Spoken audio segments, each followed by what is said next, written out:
तर बघा आपला कोणता चालू होता, 9वा चॅप्टर चालू होता. त्याच्यातले नमुना प्रश्न आपण पाहत होता कशाचे, व्यावहारिक अपूर्णांक, बरोबर आहे. तर त्याच्याबद्दलची माहिती आपण कुठं पाहिली होती, पहिल्या चॅप्टरमध्येच पाहिली होती, परिमेय संख्यामध्ये. परिमेय संख्यावाल्या चॅप्टरमध्ये आपण पाहिलो त्यांच्या बेरीज, वजाबाकी, गुणाकार, भागाकार सगळं, बरोबर. आणि नमुना प्रश्न पण 1-2 झाले होते, मग लाईट गेली होती, है ना. तिसरा झाला होता की बाकी होता? झाला होता पक्का? हां, नाही झाला होता शायद, पक्का? ओके, नाही रे.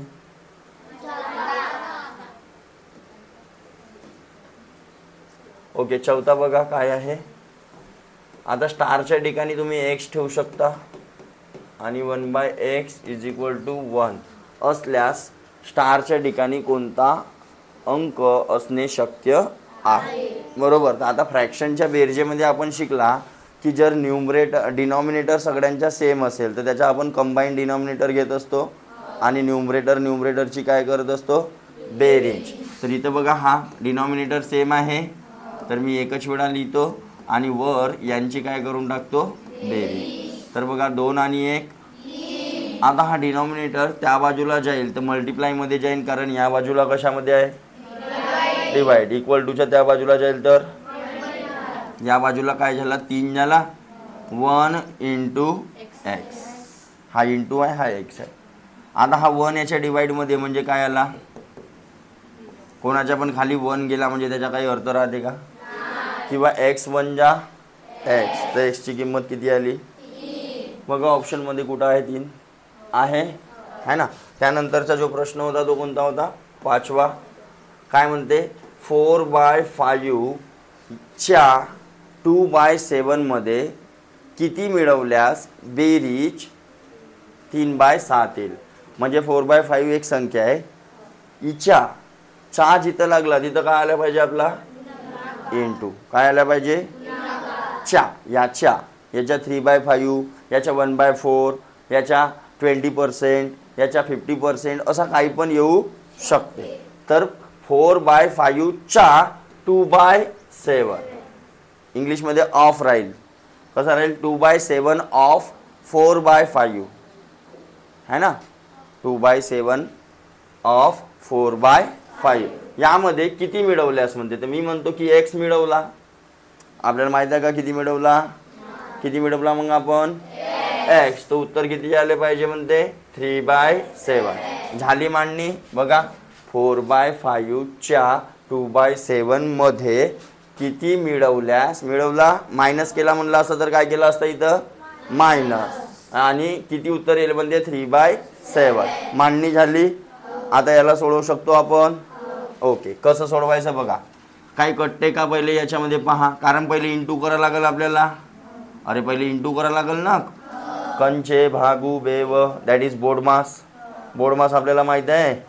तर पहिले ब्रॅकेट, नंतर ऑफ, नंतर डिव्हिजन, नंतर मल्टिप्लिकेशन. तर ते सगळे नाही आहेत तर मल्टिप्लिकेशन पहिले करावं लागेल.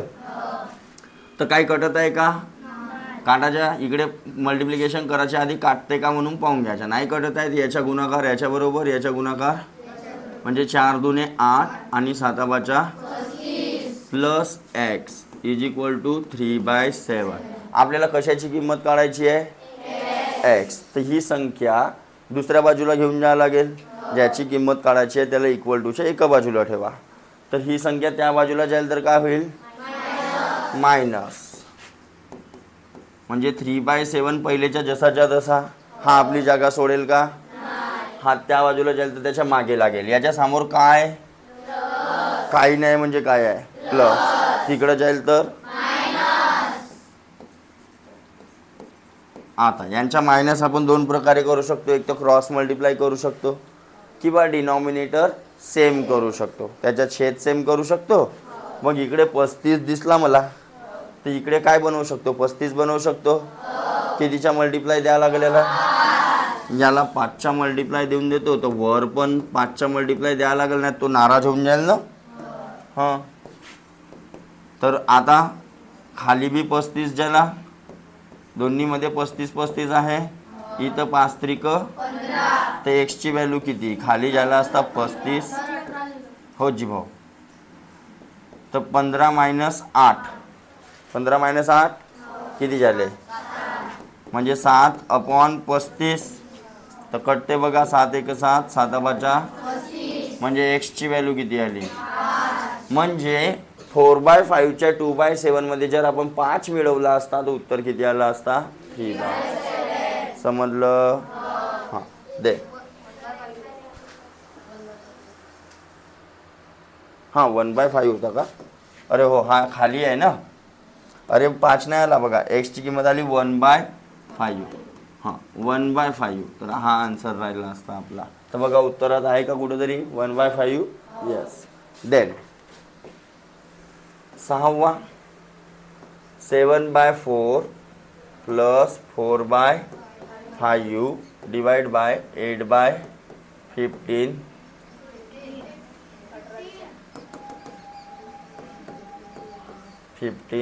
Minus 9/4 into 2/3 is equal to, बरोबर असाच आहे प्रश्न. ओके, बोर्डमास शिकलो आपण. ओके, बोर्डमासच्या हिशोबाने आपल्याला फ्रॅक्शनची बेरीज वजाबाकी गुणाकार भागाकार जो आहे तो करणे आहे. सर्वप्रथम काय करू, ब्रॅकेट तर नाही आहे, काय करू, पहिले भागाकार केलो असतो हवाला, मग भागाकार करतो कसा आपण, ते बाकीच्या जशा आहेत तशा 4/5 जसाच्या तसा, हा चेंज केलो असतो कशामध्ये, आणि हा मागचा फ्रॅक्शन काय केला असता, बरोबर. हां आता हा मायनसनं सेपरेट झालेला आहे, तर याचा गुणाकार पण मी करू शकतो तुरंतमध्ये एक साथ, म्हणजे एक साथ भागाकारनं गुणाकार पण करू शकतो. केव्हा, जर ते प्लस मायनसनं अलग झाले असतील, म्हणजे ह्या इकडच्या टर्मच्या कधीच याच्यावर असर होणार. गोष्ट समजली का तुम्हाला. तर प्लस मायनस जर असे असतील ना, प्लस मायनस ना, आता ही क्रिया आणि ही क्रिया अलग अलग आहे ना, तर आपण एक साथ पण करू शकतो. गोष्ट समजली बोर्डमास. नाही तुम्ही स्टेप बाय स्टेप कराल तर खूप लांब जाऊ शकते. तर काटपीट म्हणजे कशी करायची, म्हणजे स्टेप रिड्यूस कशा करायच्या आपल्या, तर प्लस आणि मायनसनं जर सेपरेट झालेले असतील तर ते आपण एक साथ भागाकार पण करू शकतो आणि एक साथ गुणाकार पण करू शकतो. कळली का गोष्ट, लक्षात राहील का. ते याला इथंच काटतो पहिले, बघा कटत आहे तेड्यामध्ये, 3 1 3 3 2 1 जा 2 2 जा, म्हणजे काय आलं इथं 3/2, बरोबर. आता याच्या काय कटते का पहा, कितीनं कटते, 5 1 जा 5 3 जा, देन 4 1 जा आणि 4 2 जा. आता काय कटत आहे, हा 1 1 झाला, म्हणजे 7/4 प्लस 3 1 जा 3 2 1 जा 2 मायनस 3/2. हा प्लस हा मायनस का झाला, 0 झाला, म्हणजे काय आला उत्तर. तर पहा बरं उत्तरात आहे का 7/4.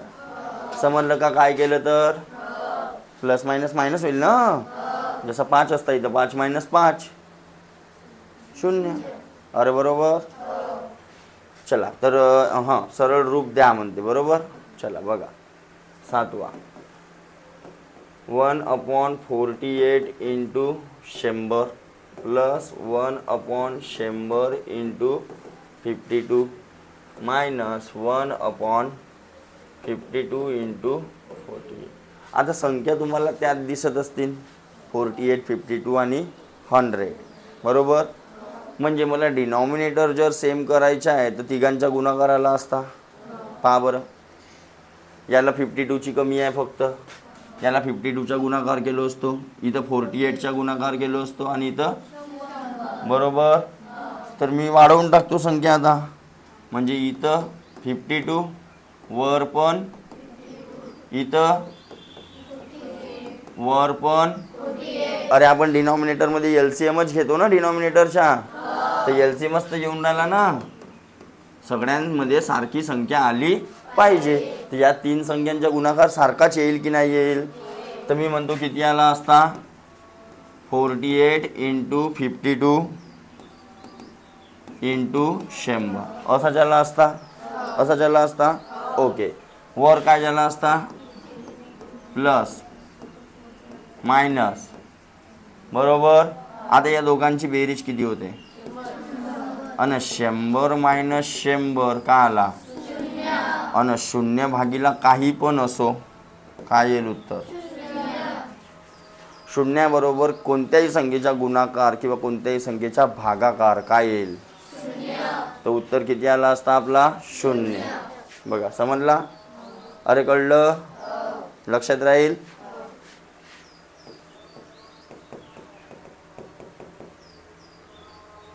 देन आता पाहूया आपण काय स्वाध्याय. ठीक आहे. तर 9.3 तुम्ही ना सोडवून पाहिलं अगोदर? जमले सगळ्यांना? सगळ्यांना जमले? खोटे नको बोला, मी विचारू पण शकतो. चला आता हा तुम्हीच सांगाल.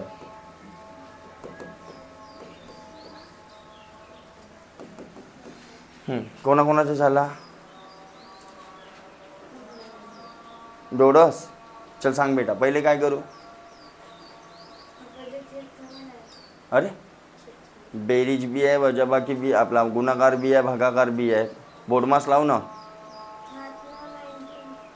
बोडमास लाव ना, बोडमास. हा पहिले बेरीज करायची होती का याच्यात? नाही, बोडमास लावावं लागेल ना. बोडमास कंचे भागू बेव. हां पहिले भागाकार. आता सगळेच छेद समान दिसतात म्हणून धराल ना पटकन द्याल का? गुणाकार भागाकाराचे नियम वेगवेगळे असतात. अरे असतात की नाही? आता पहिले काय म्हणजे बाकी सगळं जसाच्या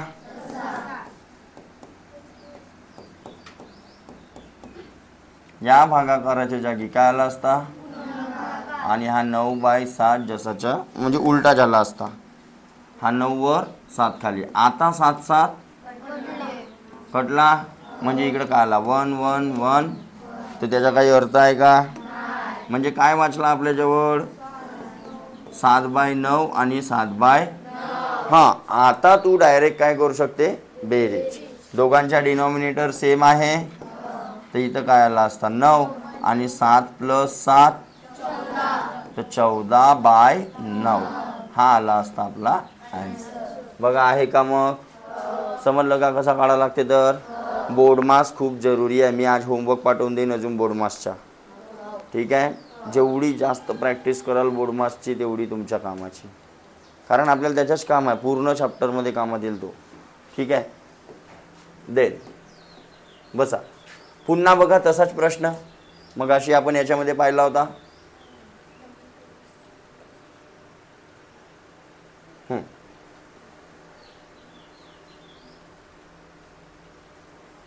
दुसरावाला.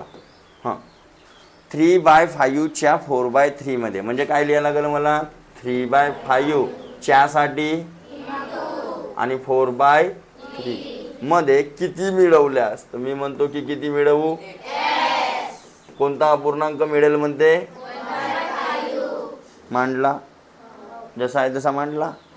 आता सोडवू शकतो आपण, कारण फ्रॅक्शनची बेरीज वजाबाकी गुणाकार भागाकार पहिल्याच चॅप्टरमध्ये शिकला. अरे शिकला की नाही? हां मग काय करू लिहिला रे पहिले सांगा? गुणाकार. तर गुणाकारात काय दिसत आहे तुम्हाला?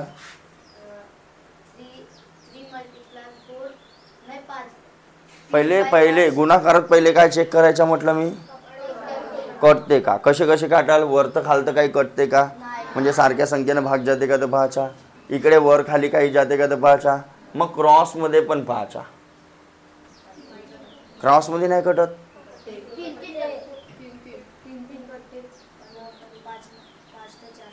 आता नाही कटन त्याने जाऊ दे ना. एक ते पेअर कटते ना आपली. कटणे म्हणजे काय? भाग देणे.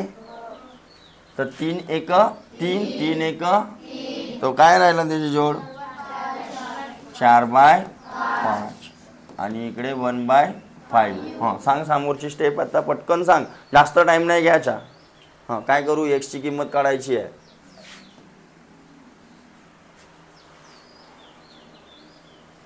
याची किंमत काढायची आहे तर पूर्ण संख्या त्या बाजूला न्यायला लागतील ना भाऊ.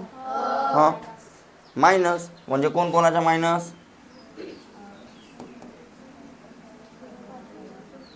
हा जाईल त्या बाजूला, तर याच्या समोर लागल की मागं लागल? कोणी आपल्या समोर लागू देते का? रासनच्या लाईनमध्ये तू लागला आहेस रासन रासन नळाच्या लाईनमध्ये तू लागलास, तू कोणाला आपल्या समोर लागू देशील का? मी अशावरून सांगितलं होतं, अशावरून समजून सांगितलं होतं, कोणी समोर लागू दे. हां, अगर इकडची संख्या तुम्ही या बाजूला नेता तर तो इक्वल टूच्या जवळ लागल, म्हणजे हा समोर होऊन जाईल. हा बी का म्हणते बॅ मेरे, समोरची दिशा म्हणजे कोणती झाली? हे. जर इकडची संख्या मी इकडं आणत आहोत हे या बाजूला येणार नाही, ते कोणा बाजूला येईल? याच बाजूला. हा का म्हणते बे मेरे आगे लगने का नाही सांगितलं होतं मी ना. मग तू एवढ्या सोप्या सोप्या गलत सांगशील तर तुझी पूजा करणार आहो, आरती करू, मग हवन करू, कीर्तन, प्रसाद देऊ? प्रसाद बी नाही पाहिजे. याच्यानंतर नाही चालायचा. हा 1/5 जसाच्या तसा, हा त्या बाजूला येईल तर बेटा आत्ताच थोड्या वेळाच्या पहिले अशा टाईपचा प्रॉब्लेम झाला होता ना. लक्ष कुठं होतं बे? नाकच फोडी नाही का बुक की? चल बस. हां, तर काय येईल? छेद समान आहे, 1 - 4. आता 1 मधून 4 जाते का? तर मायनसमध्ये उत्तर येईल. किती येईल मग? तर हा मायनस तुम्ही समोर पण देऊ शकता, खाली पण देऊ शकता, वर पण देऊ. तर पहा बरं उत्तरात आहे का अशी संख्या? समजलं? देन 3 1/4 या व्यवहारी अपूर्णांकाची किंमत किती? किती सोपा आहे, किती सोपा आहे, लक्ष द्या. 1/4 म्हणजेच काय होते? 0.25 म्हणजेच 25%. हा या नाही. 2/2 म्हणजे 2/2 नाही, 2/4 म्हणजेच 1/2 म्हणजे 0.50 म्हणजे 50%. अरे बरोबर. आणि 3/4 म्हणजेच यस 3/4 म्हणजे 0.75 म्हणजेच 75. हां, मग सपोज मी म्हटलं तुम्हाला 5/4 किती, तर मग याची व्हॅल्यू काढू नाही शकू का आपण? कशी? भागाकार करायचा. कशी काढायची? भागाकार करायचा. 5 0 पॉईंट आला, 5 8 म्हणजे किती आली? काढू शकतो ना.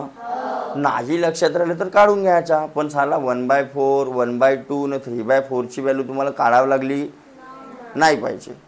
सोप्या व्हॅल्यू आहेत. अरे आहेत की नाही? 4 पैकी 3 भाग. 75% होईल ना. 100% राहते कोणती बी गोष्ट. 25% 25% 25% 25%, तर 3 भाग घ्या ना. म्हणजेच किती आला असता इथं? 3.25. तिसरा. देन चौथा. सोडवू ना शकू याला?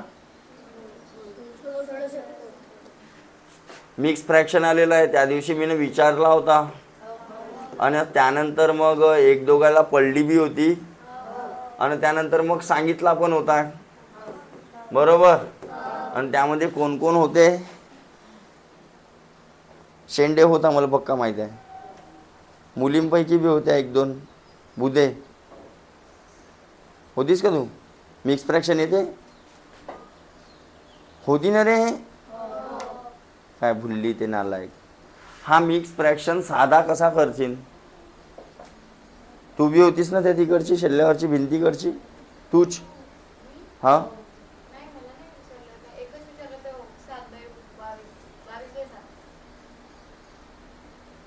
मी त्या दिवशी सांग तुमच्याच वर्गात हो ना? पक्का ना? मी तुम्हाला किती वेळा सांगून ना तुम्ही किती वेळा विसराल तरी काय एकच गोष्ट 10 वेळा सांगत राहू मी?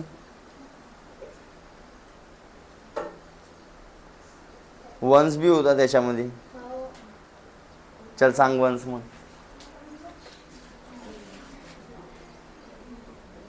तुम्हाला शाळेतून पहिले घरी गेले असाल ना, घरून इकडं आले असाल ना? का गरज होती मग? उत्तर काय नाही का? पहिलेच ना समजला?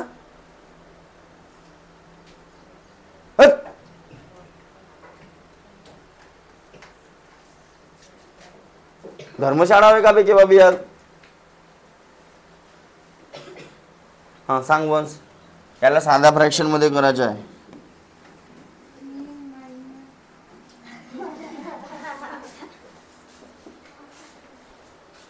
म्हणजे तुम्ही घरी जाऊन किती रिव्हिजन मारता ते लक्षात येते बाबू. त्या दिवशी पर्सनली सांगितलं होतं ना मी ना. शेरीवाला धंदा बी सांगितलं होतं व्हायला. अबे त्याचा तर त्याचा फ्यूज उडलाय, त्याचं जाऊ द्या. पण हा वंश्या बी फ्यूज उडवून राहिला. वंश्याची बहीण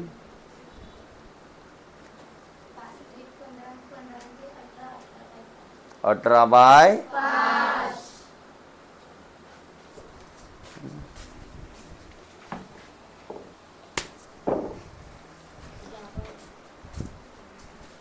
कोण होता मग पहिले खाऊन नाही सांगत जरा मला.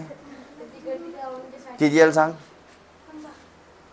याचा साधा फ्रॅक्शन कसा कसा. प्लसला 15 3 8.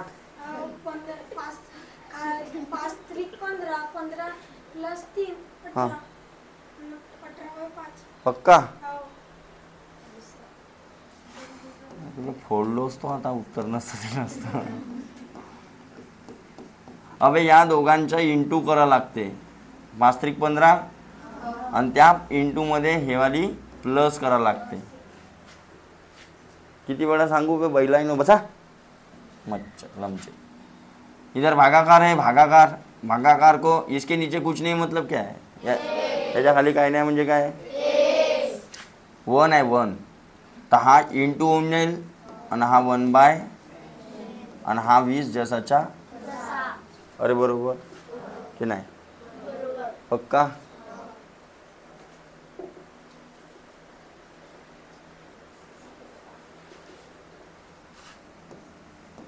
कटला 7 2 मायनस मध्ये उत्तर येत आहे. नाही ना मग उत्तर वेगळा यायला पाहिजे. थांबा. हां हा कटते ना. बे 1 बे 5 हा बी इंटू मध्ये आहे ना. प्लस 7/5 आणि हा 18 आणि 7 तर 25/5 कटते ना. हां चलो ध्यान दो. आता दोघांचे छेद समान झाले. 18 आणि 7 तर 25/5. 5 1 5 5 5 तर किती उत्तर आलं याच्या. समजलं. दुसरं काही नाही ना. ओके. तर हा मिक्स फ्रॅक्शनच्या लक्षात ठेवा. बैलाइनो किती वेळा सांगू बे.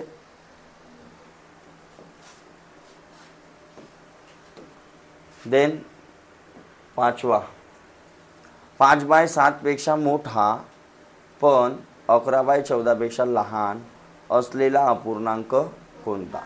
तर 5/7 पेक्षा मोठा पाहिजे आणि 11/14 पेक्षा लहान पाहिजे.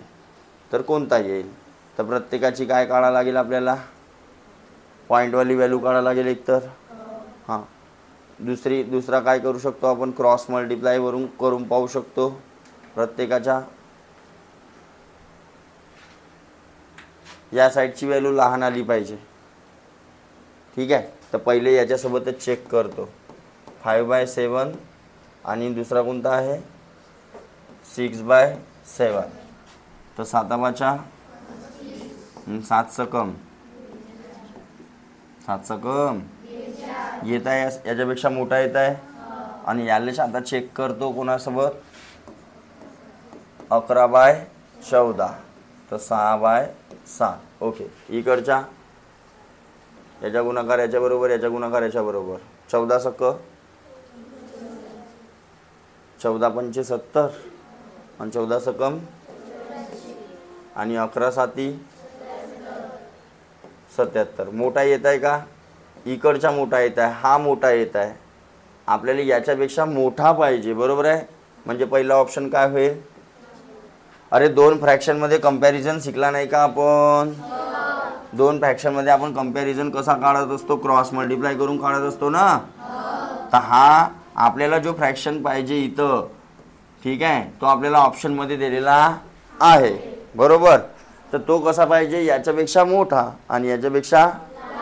तर जेव्हा याच्याबरोबर चेक करीन तर इकडची व्हॅल्यू मोठी आली पाहिजे आणि याच्याबरोबर चेक करीन या दोघांच्या कंपॅरिझन तर इकडची बाजू लहान आली पाहिजे, इकडची बाजू. पण इकडे काय आली, तर जमते का. सेकंड चेक करतो. सेकंड काय होता, 5/7 पहिलेचाच आणि हा 16/21 आणि इकडे काय 11/14. ठीक आहे, चला चेक करा. याच्याबरोबर बरोबर आणि याच्याबरोबर 42 हातचे आले, 7 1 7 4 11. मोठा येत आहे, अरे मोठा येत आहे, ओके. पण याच्यापेक्षा लहान यायला पाहिजे. तर याचा गुणाकार याच्याबरोबर, याचा गुणाकार चेक करा. 16 गुणिले 14 करायचे आहे, 16 64, 64ची 4 हातचे आले 6, 16 1 16 आणि 6 22, 11 1 11 हात चालला 1, 11 2 22 ने 1 23. काय येत आहे, मोठा येत आहे. म्हणजे काय उत्तर राहील आपला. नाही समजला, काय केलं तो समजला का. हा जेव्हा दोन फ्रॅक्शनच्या कंपॅरिझन असते तेव्हा आपण काय करत असतो, क्रॉस मल्टिप्लाय. इकडची व्हॅल्यू अगर मोठी आली तर इकडचा फ्रॅक्शन मोठा, इकडची मोठी आली तर इकडचा मोठा. तर पहिले या दोघांच्या मी इथं केलो तर इकडे इकडची व्हॅल्यू लहान आली, इकडची मोठी आली, म्हणजे याच्यापेक्षा मोठा हा आहे. आता याच्यापेक्षा मोठा हा आहे का चेक करायचा होता. याची व्हॅल्यू याच्याबरोबर मल्टिप्लाय, याची व्हॅल्यू इकडे मल्टिप्लाय. तर बघा पक्का गुणाकार मी बरोबर केलो ना. 14 सकम 84 हातचे आले हाय, 16 64चे 4 हातचे आले 6, 16 1 16 ने 6 22 बरोबर आहे. 11 1 11 हातचे आला 1, 11 2 22 ने 1 23 बरोबर आहे. ओके, तर उत्तर काय आला असता आपला 16/. बाकीचे चेक कराल तर नाही येणार तसा. ठीक आहे, वाढू समोर. देन 6वा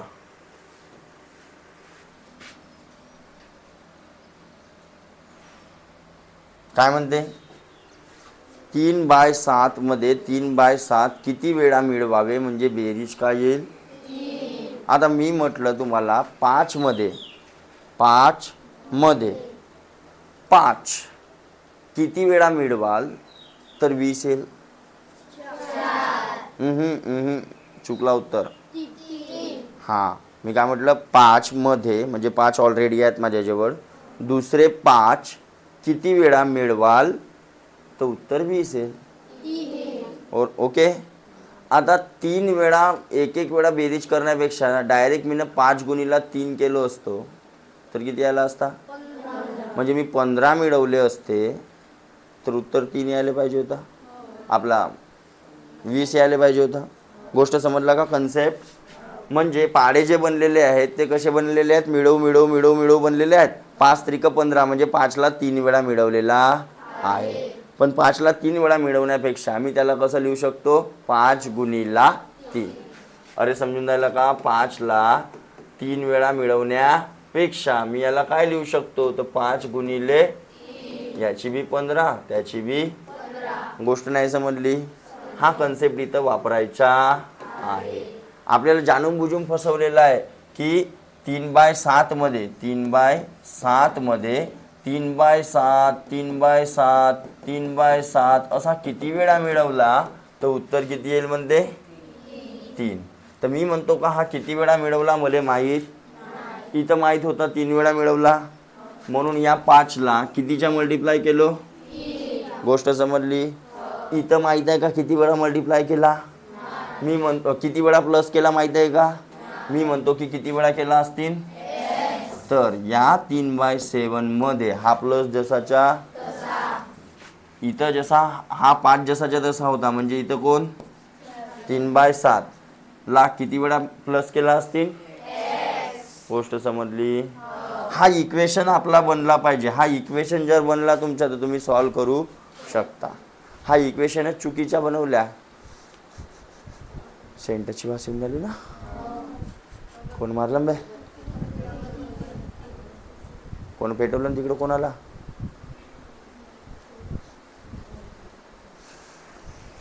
कोणती होतं विचारून या बरं, जा बरं.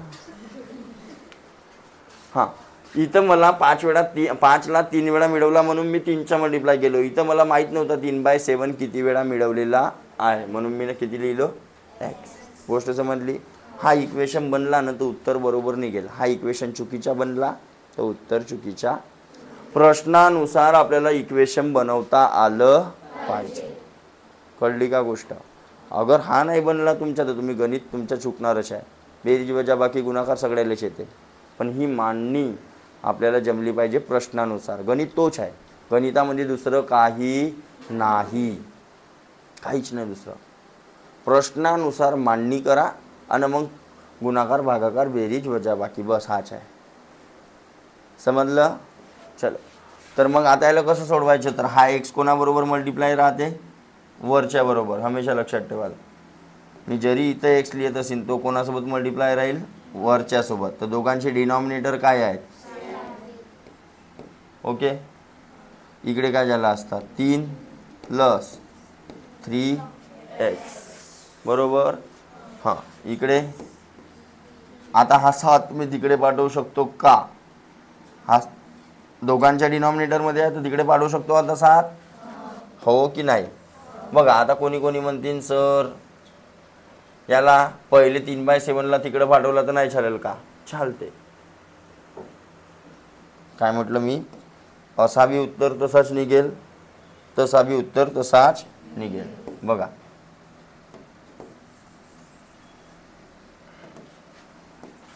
हा 3/7, हा 3/7 x वेळा आणि =3.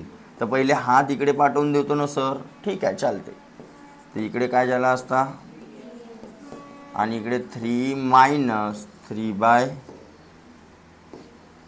3/7, कारण समोर काय आहे, काय नाही म्हणजे प्लस आहे ना, तिकडे झालं तर मायनस. याच्या क्रॉस मल्टिप्लाय करा, 7 × 21 - 3/7. आता 3x/7, हा डायरेक्ट 7 तुम्ही काढू शकता. इकडे बी सिंगल टर्म आहे, इकडे बी सिंगल टर्म आहे. डायरेक्ट खालच्या डिनॉमिनेटर मधला 7 काढू शकता, किंवा हा डिवाइडमध्ये आहे, तिकडे जाल तर अरे तिकडे जाल तर म्हणजे काय आला असता, इकडे राहिला असता फक्त x आणि 21 मधून 3 गेले, हो की नाही, 18/7 राहिला असता. पण हा 7 इकडून त्या बाजूला आला तर वर तर जाईल, आणि हा मल्टिप्लायमध्ये आहे, x बरोबर कशात आहे, तिकडे जाईल तर. अबे घरी जाऊन असा बडबड करता का तुम्ही, स्टेप पाहता का घरी जाऊन, नाही पहा. घरी जाऊन तुम्ही स्टेप पाहत नाही. घरी जाऊन तुम्हाला स्टेप पाहायचा आहे की हे एक्सची व्हॅल्यू कशी काढली, तर पहिले या स्टेपमध्ये काय केलं, या स्टेपमध्ये काय केलं, या स्टेपमध्ये काय केलं, तेव्हा जाऊन गणित जमेल. आणि सोडून पाहायच्या नंतर नुसता इथं हो नाही केल्यानं होणार नाही. कटला 7, हां मग 3 × 1 3 × 6 म्हणजे एक्सची व्हॅल्यू किती आली. म्हणजे या 3/7 मध्ये 3/7 मला किती वेळा प्लस करावं लागेल, 7. समजलं का. तर पहा उत्तरात असेल. देन ABCD, तर पुढीलपैकी सर्वात मोठा पूर्णांक कोणता. आता काय म्हणते, A = B = C = हे सगळे काय आहेत म्हणते, सारखे. सगळेच काय आहेत म्हणते, मानून घेतो त्यांच्या समोर कोणती बी एक संख्या. कोणती बी एक संख्या मानू, कोणती बी मानू शकता, कोणतीही तुम्ही x बी मानू शकता. मानलो x. तर आता खालीलपैकी मोठा फ्रॅक्शन कोणता आहे, तर x/7 झाला असता. A/7 ची व्हॅल्यू काय झाली असती, 7 नाही 5 आहे. ऑप्शन कोणते दिलेले आहेत बघा, A/5, B/7, C/3. आता हे तुम्हाला अलग अलग लेटर दिसत आहेत ना, त्यामुळे तुम्हाला समजणार नाही. पण जर मी म्हटलं की हे सगळे सारखेच होते.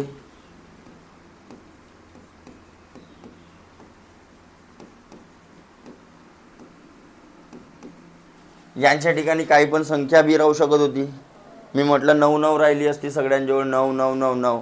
म्हणजेच काय समजलं, तर सगळ्यांच्या न्यूमरेटर काय आहे, सारखा.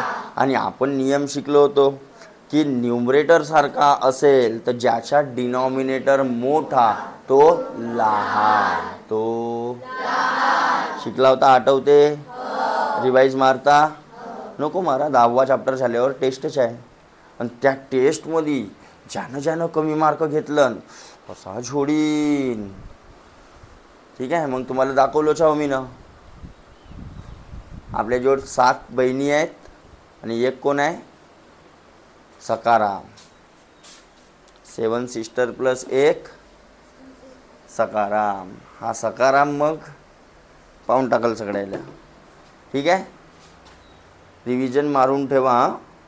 2 दिवस लागतील 10वा चॅप्टर, 2 ते 3 दिवस. म्हणजे बुधवारी किंवा गुरुवारी का राहील टेस्ट पूरा, नाही तर शुक्रवारी देईन. बिलकुल सरस्वती मातेचा आशीर्वाद जबरदस्त आहे का नाही? हो नाही, पाय तू फक्त, तू बी बहुत जास्त मागे गेलेला आहेस. तर नियम होता काय, जेव्हा न्यूमरेटर सारखे असतात, तुम्हाला जेवढ्या वेळेस येईल तेवढ्या वेळेस लिहायला पण म्हटलं होतं. अरे म्हटलं होतं, तेव्हा ज्याचा डिनॉमिनेटर मोठा तो शिकला होता का? आणि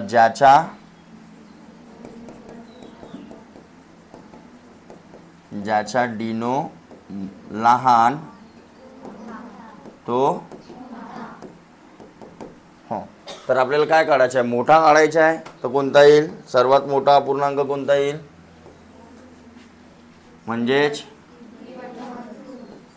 D/2. समजलं, मोठा. देन कोणती एक्सरसाइज आहे, याच्यात 3च प्रॉब्लेम आहेत. पक्का का माझ्या फोटोमध्ये कमी आले?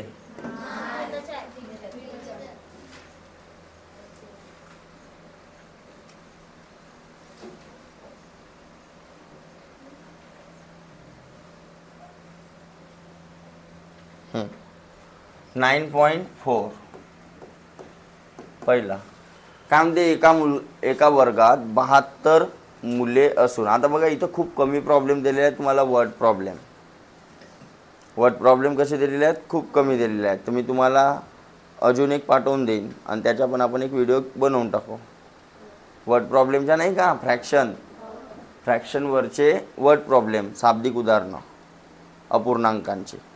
तर त्याच्यावरचा अजून एक व्हिडिओ आपण बनवून टाकू. मी तुम्हाला पाठवून देईन व्हिडिओ. पहिले तुम्ही सोडवून आणाल पूर्ण, आणि मग मी लागस तर सांगेन जे नाही जमले ते किंवा पूर्ण पण. कळलं? तर आज होमवर्क भेटून जाईल तुम्हाला वर्ड प्रॉब्लेममध्ये काही नाही करायचं आहे तुम्हाला, फक्त प्रॉपरली वाचायचं आहे. आणि जे विचारलेलं आहे त्याला कधी कधी आपण एक्स मानू शकतो. त्याला काय मानून टाकायचं, एक्स. बघा आता काय म्हणते, एका वर्गात 72 मुले असून त्यापैकी 13/24 मुलगे आहेत. त्यापैकी 13/24. सपोज आता याच्या ठिकाणी पर्सेंट पण येऊ शकते. त्यापैकी 50%, त्यापैकी 25% असा पण येऊ शकते. त्यातील 1/3 मुलग्यांची कबड्डी संघात निवड झाली तर कबड्डी संघात किती जणांना निवडले? ओके, टोटल किती होते आपल्याजवळ, 72. बरोबर. आता या 72च्या 50% म्हणला असता तर आपण असंच लिहिलं असतं की नाही? अरे लिहिलं असता. पण या 72च्या 50% नाही म्हणलं त्यानं, फ्रॅक्शनमध्ये सांगितलं नाही आपल्याला. 13/24 लिहिला. अरे 75 नव्हते, 72 होते. ठीक आहे, तर मग किती आता कट्टे का? तर पहा एवढे कशामध्ये झाले आहेत म्हणे, मुलं. एवढे काय आहेत, बॉईज. हे काय आहेत, बॉईज प्लस गर्ल्स. तर मग सांगा बॉईज किती असतील? तर आता कट्टे बघा, मार 2 24, मार सकम 2 1 जा 2, 2 3 जा 6 आणि 13 त्रिक 39. म्हणजे बॉईज किती असतील? तर गर्ल्स किती असतील? काय क्रॉस मल्टिप्लाय मायनस कर ना 72 मधून. हे 33 काय असतील? अबे 33 गर्ल्स असतील ना. एवढे मुलगे आहेत तर मुली किती? अरे असतील की नाही? बघा ना काय म्हटलं मी ना, मांडणी कशी केलं बघा. यापैकी म्हणते, यापैकी किंवा या 72च्या. आपल्याला म्हटलेलं कसं राहील? 72 पैकी 3/4 किंवा 72च्या 3/4 असं म्हटलेलं राहील. शब्दांची ओळख लक्षात घ्या. एक तर असा म्हटलेला राहील 72 त्यापैकी 13/24 असं, किंवा 72च्या 13/24 काय आहेत? मुलगे. तर मांडणी अशी आली असते. ओके. मग एवढ्या मुलांपैकी काय म्हणते? 1/3 मुलांची कबड्डी संघात निवड झाली. तर कबड्डीसाठी किती लोक सिलेक्ट केला आपण? याच्या 1/3. बघा त्यातील 1/3 मुलांची म्हणजे 3 1 3, 3 त्रिक 9, म्हणजे 13 मुलांची कबड्डीसाठी निवड झाली. समजला? ओके. देन दुसरा 1/6 × 10 प्लस 1/4 × 10 मायनस 1/6 × 4. आता सेम असाच प्रॉब्लेम आपण वरच्या नमुना प्रश्नांमध्ये पाहिला का? तर काय केलं मी? डिनॉमिनेटर पहिले सेम करासाठी 6 दिसत आहे, 4 दिसत आहे आणि 10 दिसत आहे. तर सगळ्यांच्या डिनॉमिनेटर मानून घेतो किती? 6 × 10 × 4. तर इकडे पण 4चा मल्टिप्लाय होईल, इकडे 6चा होईल तर वर पण, इकडे 10चा होईल तर वर पण. तर सगळ्यांच्या डिनॉमिनेटरमध्ये आले असते 4 × 6 × 10 बरोबर. वर 4 1 6 1 आणि 10 1 10 - 10 किती आला असता? 0. म्हणजेच उत्तर किती आला असता आपला? देन तिसरा 11/30 × -3/22 भागीला -1/8 इज इक्वल टू x. याचीच व्हॅल्यू आपल्याला काढायची आहे. काही टेन्शनवाली गोष्ट आहे नाही. सर्वप्रथम गुणाकार बी दिसते, भागाकार बी दिसते. सर्वप्रथम काय सोडवलं असतो शेंडे? भागाकार. म्हणजे याला कसं सोडवतो सांग? फ्रॅक्शनच्या भागाकार अलग पद्धतीने सोडवा लागते. कसं? तर भागाकाराच्या चिन्हाच्या जागी कोणता चिन्ह आणायचा? आणि मागच्या वाला फ्रॅक्शन काय करून द्यायचा? पण इथं मायनस आहे. ठीक आहे. मायनस कुठं पण देऊ शकता, मधात, इकडे तिकडे कुठं पण. आणि पुन्हा मायनस × 11/3. आता सगळे इंटूमध्ये आले. आता काटू शकतो मी. 3 1 11 1 11 2 मायनस गुण. आता हा 1 1 झाला सगळा. त्याचा रोल कॉल. हां इकडे का वाचला? 1 वाचला. तर -1 × -8 मायनस × मायनस 8 1 8 8 आणि 2 1 2 2. पुन्हा किती आला उत्तर? तर पहा बरं आहे का? समजलं का? तर मायनस × मायनस वगैरे याची पण प्रॅक्टिस आपण घेतली होती. चल, तर अशा प्रकारे हा सोडवायचा होता. आणि राहिला आता 10वा प्रश्न, 10वा चॅप्टर. तो उद्या 10वा चॅप्टर चालू करून देईन, उद्या किंवा परवा. ठीक आहे. तर रेडी राहा तुम्ही मग. उद्या सायन्स घेऊन यायचा. चल.